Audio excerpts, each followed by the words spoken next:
My brothers and sisters, welcome to episode number 177 in the book of Genesis. We're going to read half of Genesis chapter 46 today. We're moving on from forgiving the unrepentant and kissing your killers that we did yesterday. We shared the Rwandan story.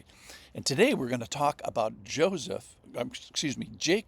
going all in. He's going to bet everything he has. He's going to push all his chips forward into Egypt, which is so interesting. So listen into this.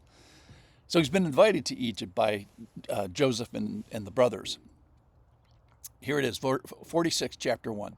So Israel took his journey with all that he had and came to Beersheba, which is still in Israel, and offered sacrifices to God of his father Isaac. And God spoke to Israel in visions, plural, of the night, and said, Jacob, Jacob. And he said, Jacob responds and says, Here I am. Then he said, I am God, the God of your father. Do not be afraid to go down to Egypt, for there I will make you into a great nation. I myself will go down with you to Egypt, and I will also bring you up again. And Joseph's hand shall close your eyes.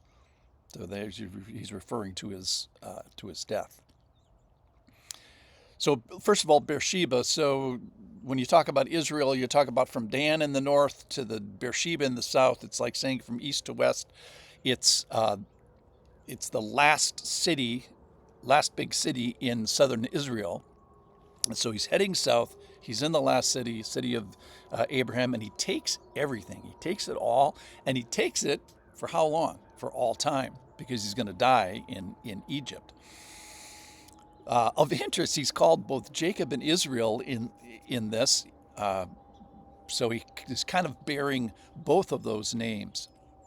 This all happens with an assurance from the Lord in a vision of the night, and God reveals like who I am. I am personal, and I'm going to do this with you, which is so encouraging. And then he tells Jacob what you should do and shouldn't do. You shouldn't be afraid. I suppose there's lots to be afraid of, but with the Lord, there's nothing to be afraid of. And he promises, I am going to make you a great nation. So where is the Lord? He says, I'm going to go down with you. I'm going to go down to Egypt, and I'm going to go up with you. Now, how is Jacob going to go up? He's going to go up as an embalmed cadaver and be buried in Israel. So as far as Jacob knows, Israel knows, this is a one-way trip. So in the Old Testament, this is kind of always a trick question, is where is God? It's an easier question in the New Testament because he's in the hearts of all of his believers. But where is God in the Old Testament?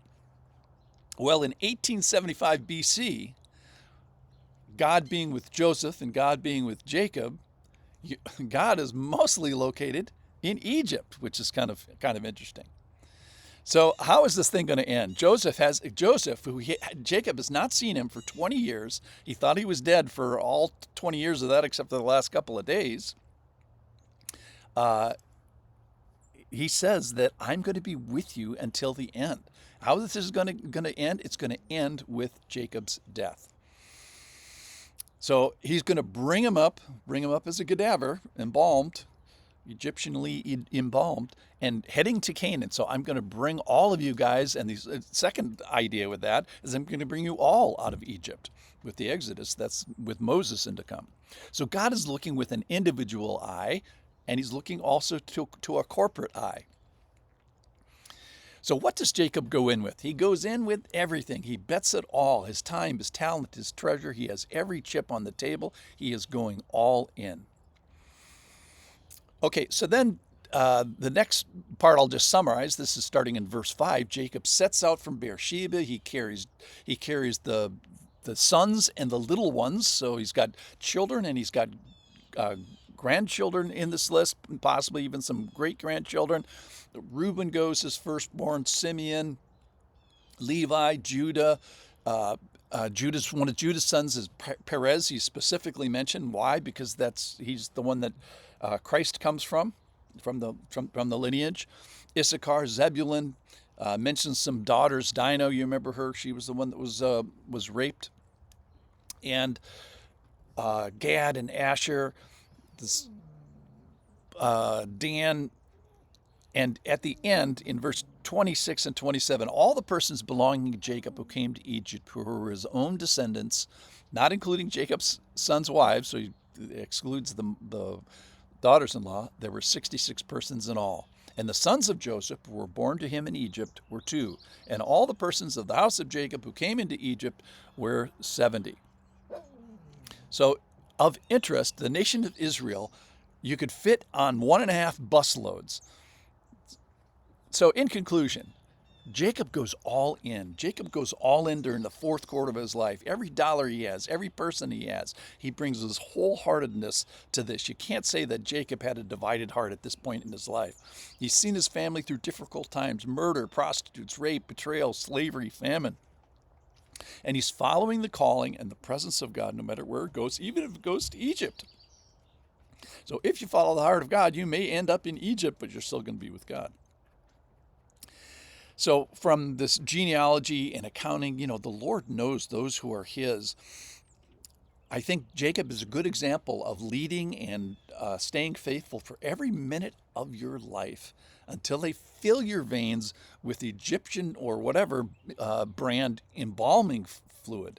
This makes me think of one of my favorite verses in Philippians chapter 3, verse 9, where at the end of your life, be found in him. And Jacob is going to be found in the Lord, even though that's going to be in Egypt. So the Lord, we have to finish with the Lord's promise, which is, I am. So the Lord is real, he is active, and I am with you. And that is who Jacob goes all in for, and who we should go all in with all our chips. So go all in today with the Lord. Thanks for listening.